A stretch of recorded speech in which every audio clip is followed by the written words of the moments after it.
दिल्ली में 4 दिसंबर को एमसीडी का चुनाव है। 7 दिसंबर को नतीजे घोषित किए जाएंगे। ऐसे में सभी राजनीतिक दल चुनावी मैदान में उतर चुके हैं। आज हम मौजूद हैं दिल्ली प्रदेश एएमआई के प्रदेश कार्यालय में और हमारे साथ मौजूद हैं कलीमुल हाफिज जी। कलीमुल हाफिज जी, सबसे पहले तो आपका स्वागत है न्यूज स्टार 24 पर। जैसा कि दिल्ली में 4 दिसंबर को एमसीडी का चुनाव है, उसके लिए वोटिंग है। सबसे पहले तो ये बताइए, एमसीडी चुनाव को लेकर आपकी पार्टी की क्या तैयारियां हैं और किन मुद्दों को लेकर आपकी पार्टी चुनाव लड़ रही है? देखिए, ऑल इंडिया मजलिस इत्तेहादुल मुस्लिमीन को अगर किसी एक काम का सबसे ज़्यादा तजुर्बा है तो वो है मेट्रो सिटी की खिदमत करना। हैदराबाद जैसा बड़ा शहर की खिदमत पिछले 60 साल से ज़्यादा एमआईएम कर रही है और उस खिदमत का जनता ने इनाम हमें ये दिया है कि हम जितनी सीटें लड़ते हैं उतनी सीटें जीत जाते हैं। पिछली मरतबा भी हमने 45 सीटें लड़ी, वो 44 जीते। तो ये हमारे काम करने का तरीका या काम करने का इनाम है। तो इसी तरह से दिल्ली भी एक मेट्रो सिटी है और दिल्ली और हैदराबाद में बहुत सिमिलरिटीज़ है। एक सी ज़बान बोलते हैं, एक से खाने खाए जाते हैं, एक सा पुरानी दिल्ली है, पुराना हैदराबाद, नई दिल्ली, नया हैदराबाद, स्लम दिल्ली, स्लम हैदराबाद।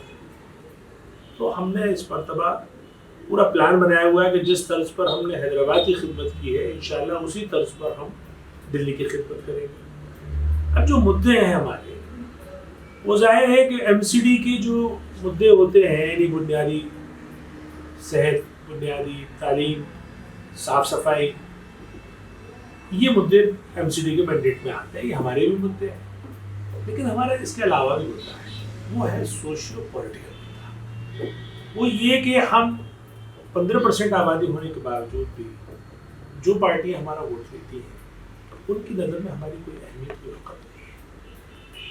इसी तरीके से 16-17% दलित हैं, उनकी भी कोई वक़्त और अहमियत नहीं है। पहले कांग्रेस उनका इस्तेसाल करती थी, शोषण करती थी, अब आम आदमी पार्टी कर रही है, कहीं कहीं बीजेपी। तो अब हमारी ये कोशिश रही है कि वो इलाके जो एमसीडी और दिल्ली सरकार ने जिनको छोड़ दिया, यतीमी की हालत में छोड़ दिया, उसमें बड़ा इलाका है नॉर्थ ईस्ट डिस्ट्रिक्ट, चादरा डिस्ट्रिक्ट, ओखला खुद अपने आप, उन इलाकों में हमने अपनी तैयारी की है। दलित और मुस्लिम बहुल बस्तियां जो अपने काम के लिए तरस रही हैं, उनमें काम कराने की हमने तैयारी की है। और जो सियासी तौर पे या समाजी तौर पे जो हमें इस बात का एहसास कराया जाता है कि आप राजधानी में रहते हुए भी आप नई दिल्ली के बराबर आपकी अहमियत नहीं है, आपके यहाँ सुविधाएं नहीं है, हम उसको खिलाफ इन सरकारों को जिताने के लिए आ रहे हैं। सर, जैसे कि आने वाले जो एमसीडी चुनाव है उसको लेकर जैसे मेरा सवाल ये था, किन किन सीटों पर आपके उम्मीदवार होंगे? आपको क्या लगता है 250 वार्ड में आप सभी सीटों पर उम्मीदवार उतारेंगे या कुछ चुनिंदा वार्ड हैं जिनको लेकर आपकी पार्टी की तैयारी है? हमने अभी कुछ वार्डों को चुना है, खासतौर पर वो वार्ड जहाँ हम जीत सकते हैं या वो वार्ड जो बहुत पिछड़े हैं। जाहिर है कि वो दलित और मुस्लिम बहुल हैं, तो हमने उनको चुना है। और अभी हमारी 40 वार्ड की निशानदेही है, लेकिन अभी हमारी लिस्ट प्रोसेस में है। 4 हम डिक्लेयर कर चुके हैं। एक मुस्तफ़ाबाद से डॉक्टर अनवर साहब जिन्होंने दंगों में काम किया था, उनकी वाइफ को हमने उम्मीदवार बनाया है। उसके बराबर में ब्रिजपुरी से फ़खरुद्दीन अंसारी साहब की वाइफ है सितारा देवी, हमने उनको बनाया है। उसी के बराबर में करावल नगर विधानसभा का श्रीराम कॉलोनी है, वहाँ पे सरताज सैफी को हमने अपना उम्मीदवार बनाया है। और एक हमने ओखला विधानसभा की जो गुलफत इंकलेव है, यहाँ से आरिफ सैफी को बनाया है। इस तरह से अब तक हमने 4 अपने उम्मीदवार डिक्लेयर किए हैं, बाकी प्लान में है, बहुत जल्दी इंशाल्लाह। जैसे कि आने वाले एमसीडी चुनाव में मुख्यतः ये मुकाबला बीजेपी और आम आदमी पार्टी के बीच देखा जा रहा है, कांग्रेस भी फाइट में है, तो ऐसे में एएमआई की बात करें हम तो वो अपना प्रतिद्वंदी किसे मानती है? देखिए, एआईएमआईएम अपना प्रतिद्वंदी मानती है इलाके की बदहाली को,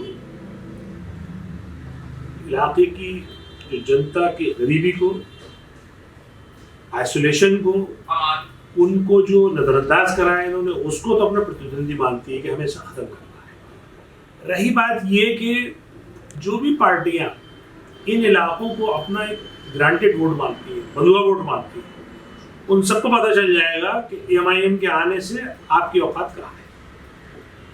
तो सर ये जो आप 40 सीटों पर अपने कैंडिडेट उतारेंगे उसमें से क्या उम्मीद लगती है, 40 में से एक अनुमान कितना है कि आप कितनी सीटें जीत सकते हैं? मैंने कहा ना, हमारा ट्रैक रिकॉर्ड रहा है, हम तो 100% जीतते। 45 में से 44 जीते तो समझ लीजिए कितने परसेंट होगा, 99.75 78 हो गया। इतना हमारा ट्रैक रिकॉर्ड है। अब ये तो वक्त बताया कितने जीते। अच्छा, आने वाले चुनाव को लेकर जैसे कि एक स्टार प्रचारक होते हैं, क्या दिल्ली में ऐसे आपकी पार्टी की तरफ से कोई स्टार प्रचारक होगा? बिल्कुल, हमारे स्टार प्रचारक नहीं है, वो तो पूरी हिंदुस्तान की जमहूरियत के स्टार प्रचारक है। इसके अलावा हमारे दिल्ली के इंचार्ज हैं, सांसद हैं औरंगाबाद के इम्तियाज जलील साहब, मुंबई के हमारे जो एक्स MLA हैं और जो प्रवक्ता हैं हमारे प्रधान साहब, बिहार के हमारे अध्यक्ष अब्दुल ईमान साहब हैं, उत्तर प्रदेश के अध्यक्ष हैं शौकत अली साहब हैं। तो इस तरह के सारे लोग जो हमारे यहाँ रहेंगे और पार्टी के काम है तो पार्टी का सब मिलकर करेगा। जैसे कि सर बीजेपी ने 15 सालों में दिल्ली को सिर्फ कूड़े के पहाड़ दिए और इसमें केजरीवाल जी ने एक मुद्दा बनाया कि इस बार जो उनका मेन टारगेट है, जो मुद्दा है वो कूड़े का पहाड़ है। तो इस तरीके से आपका कोई एक मुद्दा है जिस पर पार्टी फोकस कर रही है जो मैनिफेस्टो में शामिल है? कि हमारा मेन मुद्दा है कि हमें अपना सियासी पहचान, सियासी वकार और सियासी हैसियत चाहिए। हम भी उतने ही इज्जतदार शहरी हैं इस मुल्क के जितने के दूसरे हैं। आखिर हमारी तहकीक क्यों, आखिर हमें नजरअंदाज क्यों किया? हम हर हाल में इस मुल्क की खिदमत करना चाहते हैं, इस मुल्क की खिदमत करते हुए नजर आना चाहते हैं और उन सब लोगों को हम करारा जवाब देना चाहते हैं जिन्होंने हमें ग्रांटेड लिया हुआ है या ये लिया हुआ है कि ये तो हमारे बदुआ है।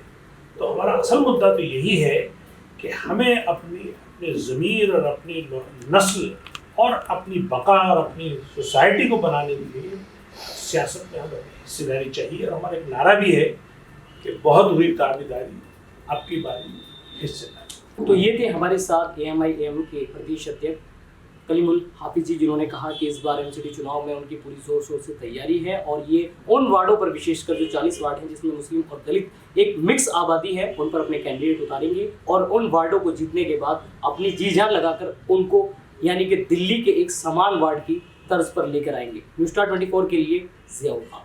न्यूज़ स्टार 24, देखो सिर्फ सच।